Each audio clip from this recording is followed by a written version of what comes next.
Welcome to the Attraction Matriarch podcast. I'm Bunny, helping men understand women since 2018. This is where we talk attraction psychology, intimacy dynamics, relationship repair, masculine leadership, feminine response, and the patterns beneath modern relationships that most people never see clearly. If you want stronger attraction, deeper understanding, and a clearer read on women, you're in the right place. So, welcome. Let's get into it. There are 1,000 complicated ways to talk about marriage: communication styles, attachment wounds, love languages, conflict repair, sexual frequency, emotional safety, household labor, money stress, parenting strain, in laws, porn, phones, exhaustion, hormones, resentment, boredom, the slow, invisible drift of two people who still technically belong to each other, but no longer feel claimed by each other. And yes, all of that matters. But sometimes the real, most important answer is not complicated.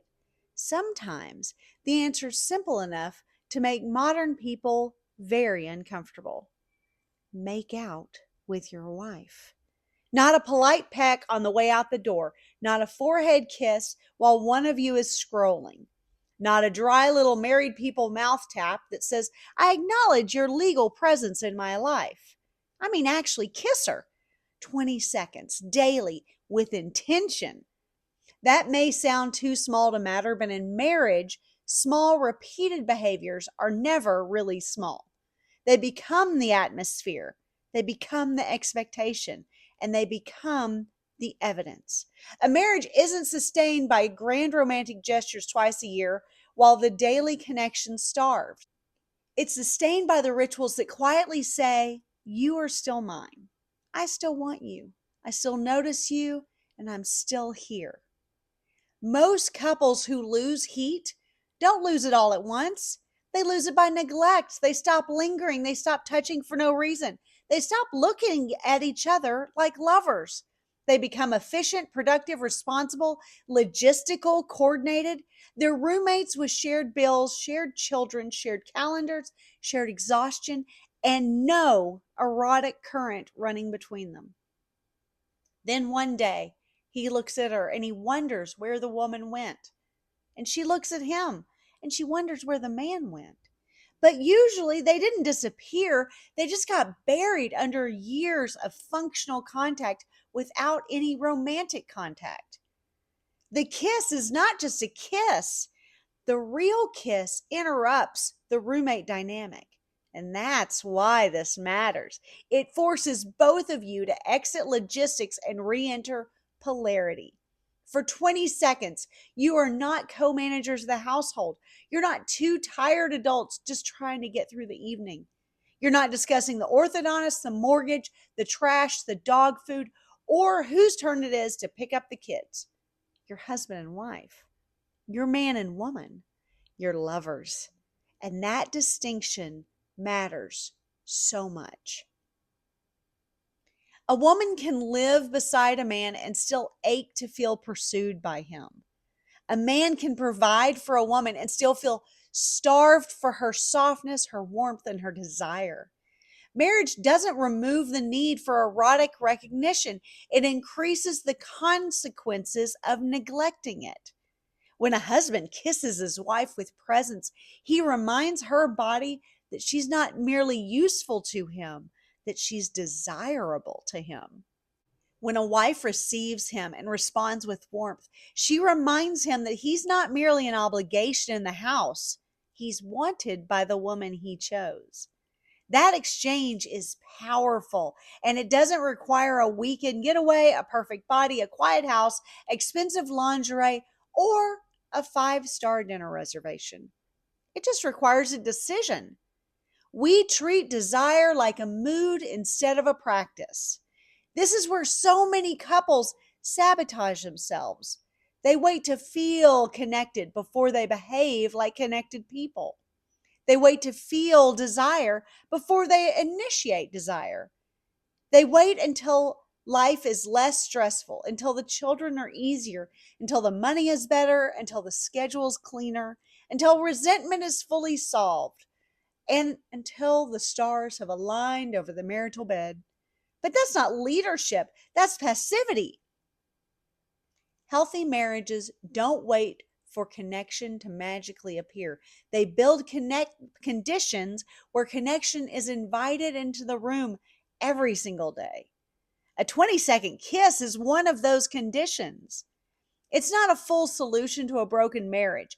It won't fix contempt, betrayal, chronic neglect, cruelty, addiction, or years of unresolved damage by itself.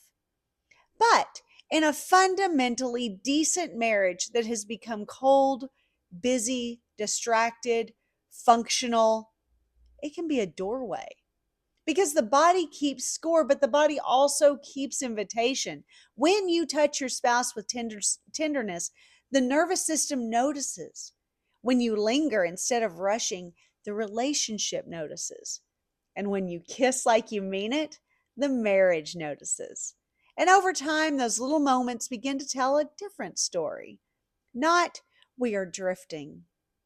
Not, we're just surviving. Not, we only touch when somebody wants sex. But instead, it says, we still have a private world. And that private world is the soul of a marriage. Men, please do not underestimate the power of initiating warmth. A lot of men underestimate how much a woman needs to feel chosen in the middle of an ordinary life. Not just chosen on date night or when you want sex or when she looks especially pretty, but chosen when she's making coffee. Chosen when the house is messy. Chosen when she's in leggings with her hair clipped up. Chosen when life is unglamorous. When you pull your wife close and you kiss her with real presence, you are doing more than being affectionate. You are creating a masculine signal. You're saying without words, I am still oriented toward you. And that matters. Women can become cold when they feel unseen, overfunctioned, or reduced to service.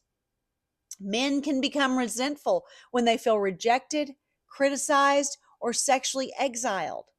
Then both spouses start protecting themselves from the very person they're supposed to be bonded to. He stops reaching because he hates being refused. She stops softening because she doesn't feel emotionally held. He becomes more distant, she becomes more guarded, and the loop just keeps tightening. Somebody has to interrupt it. In a marriage worth saving, that somebody should often be the person with the clearest vision and the strongest leadership in the moment. If that's you, lead, not with a lecture, not with a complaint, not with a desperate, needy plea. Lead with warmth. Walk into the kitchen, put your hand on her waist, look at her like she is your woman, and kiss her. Not as a demand, as a claim. There's a difference. A demand says, give me something. A claim says, I remember who we were. The daily ritual builds that bridge. The beauty of the 20-second kiss is that it's long enough to matter and short enough to remove the excuses. Everyone has 20 seconds. That's part of why this works. It's not dramatic. It's not elaborate. It doesn't require a marital summit. It doesn't require both people to be in a perfect mood. It simply requires a daily recommitment to the physical thread between you. And that thread matters because once it breaks, everything else becomes harder. Hard conversations are easier with someone who still touches you gently. Financial stress is easier with someone who still kisses you in the hallway. Parenting is easier with someone who still looks at you like you are more than just a task machine. Sex is easier when affection has not been absent for weeks. Repair is easier when the marriage still has warmth within its walls. And this is why I am relentless about not letting marriage become merely operational. A family needs structure, a home needs order, children need stability, bills need to get paid, groceries need to be bought, problems need to be solved. But husband and wife can't disappear into the machinery. The machinery is supposed to exist to support the life. And the life is the look across the room. The life is the hand held at the small of her back. It's the kiss before she leaves, the kiss when he comes home, the kiss before bed. The kiss that says, no matter how full this life gets, I'm not forgetting you inside of it. So don't make it weird. Don't make it weird. Don't turn this into another performance metric that makes your wife feel managed. Don't announce, we need to kiss every day for 20 seconds because I heard it helps marriage. It may be true, but that's not sexy. Just start. Be warmer, be present, be less rushed. Hold the kiss a little longer. Let the affection become normal again. Listen, if she's surprised, let her be surprised. If she laughs, laugh with her. If she softens, notice it. But if she's stiff at first because the marriage has been cold for a while, don't punish her for needing a little bit of time to trust the warmth. Consistency is part of the message. The goal is not to extract a reaction. The goal is to rebuild a climate. A good marriage has weather. Either you're contributing to warmth or you're contributing to the chill. Every day, you are helping set the temperature. 20 seconds can change the temperature of a marriage. Not because it's magic, but because it is embodied attention. And embodied attention is one of the first things couples lose when they start taking each other for granted. So let's keep the lovers alive. The couples who make it well are not the couples who never get tired, never argue, never struggle, never hit dry seasons, and never have unromantic stretches. They are the couples who refuse to let the lover identity die. They keep returning. They keep reaching. They keep choosing small forms of closeness before the distance becomes the new lifestyle.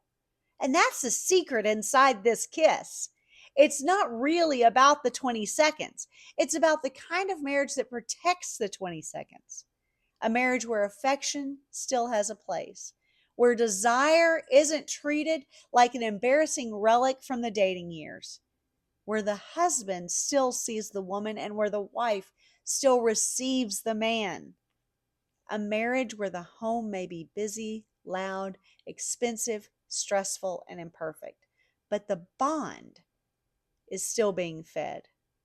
So kiss your wife every day, long enough that she feels you mean it, long enough that your own body remembers that you mean it, long enough to remind the marriage that beneath the bills, schedules, children, problems, fatigue, and years, that there are still a man and a woman who belong to each other.